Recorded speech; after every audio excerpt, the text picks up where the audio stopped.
এবার ভারতে ব্লকড হলেন বাবর আজম, মোহাম্মদ রিজওয়ান, ওয়াসিম আকরাম সহ সাবেক এবং বর্তমান জনপ্রিয় ক্রিকেট তারকারা, এবং এদের প্রত্যেকেরই ইনস্টাগ্রাম অ্যাকাউন্ট ভারতে হ্যাকড করা হয়েছে, ভারতে ক্লোজ করা হয়েছে, বন্ধ করা হয়েছে।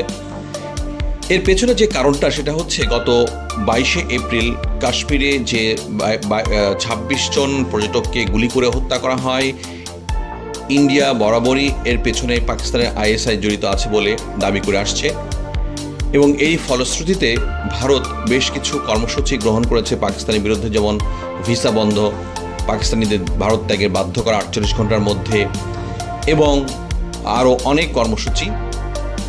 এর পরিপ্রেক্ষিতে পাকিস্তানও ভারতের বিরুদ্ধে আকাশ সীমা অবরোধ, ভারতীয়দের পাকিস্তান ছাড়ার নির্দেশনা সহ আরও অনেক কর্মসূচি গ্রহণ করেছে। তো যাই হোক, দর্শকরা মূল পর্বে যাওয়ার আগে অনুরোধ করে রাখি আমাদের এই চ্যানেলটি সাবস্ক্রাইব করার জন্য, এবং এতে করে আমরা অনেক অনুপ্রাণিত হব।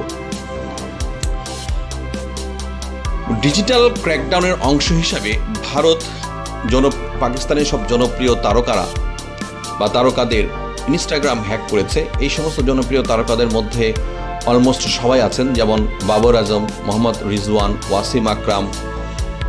শুধু এরাই নয়, এর আগে যাদের অ্যাকাউন্ট হ্যাক করা হয়েছে বা ক্লোজ করা হয়েছে তাদের মধ্যে শহীদ আফ্রিদি, শোয়েব আক্তার, সাদাব খান, ইমাম উল হক, নাসিম শাহ, হাসান শাহ, টেস্ট অধিনায়ক শান মাহমুদ এবং পাকিস্তানের বিশ্বকাপ জয়ী সাবেক প্রধানমন্ত্রী, অত্যন্ত জনপ্রিয় ব্যক্তিত্ব সারা ওয়ার্ল্ডের ইমরান খানের ইনস্টাগ্রামও হ্যাক করা হয়েছে বা ক্লোজ করা হয়েছে ভারতে।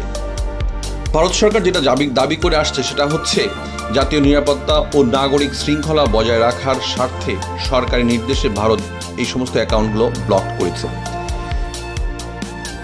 এদিকে পাকিস্তানের আরও 2 জনপ্রিয় খেলোয়াড় ক্রিকেট তারকা যেমন ওয়াকার ইউনিস ও মিসবাউল হকের অ্যাকাউন্ট এখন পর্যন্ত সচল আছে ভারতে। ইতিপূর্বে মিথ্যা তথ্য প্রচার,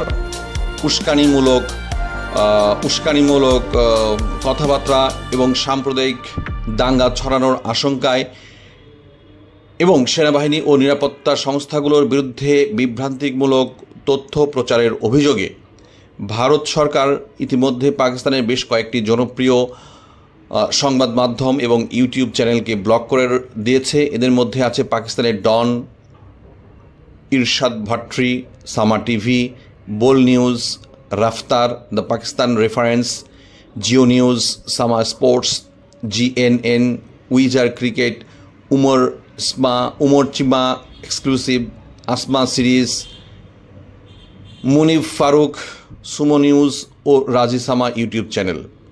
সো এই সমস্ত চ্যানেলগুলো এখন ভারতে ব্লকড করা হয়েছে। শুধু শ্রোতা, আপনারা জানেন যে পাকিস্তান এবং ভারতের মধ্যে একটা যুদ্ধাবস্থা বিরাজ করছে এবং টান উত্তেজনা বিরাজ করছে, যে কোনো সময় বড় ধরনের যুদ্ধ লাগার আশঙ্কা রয়েছে। ইতিমধ্যে যুক্তরাষ্ট্রের ভাইস প্রেসিডেন্ট 2 দেশকেই শান্ত থাকার জন্য অনুরোধ করেছেন। জাতিসংঘের মহাসচিব ইতিমধ্যেই সেই বার্তাও দিয়েছেন। ইউরোপীয় ইউনিয়ন থেকেও সেই একই বার্তা 2 দেশের উপর দেওয়া হয়েছে। আমরাও চাই শান্তিপ্রিয় মানুষ হিসেবে যেন 2 দেশের মধ্যে কোনো রকম যুদ্ধ না বাধে। আমরা কখনো কেউ যুদ্ধ চাই না। শুধু এই ধরনের নিউজ নিয়মিত পেতে আমাদের চ্যানেলটি এখনই সাবস্ক্রাইব করুন। ধন্যবাদ।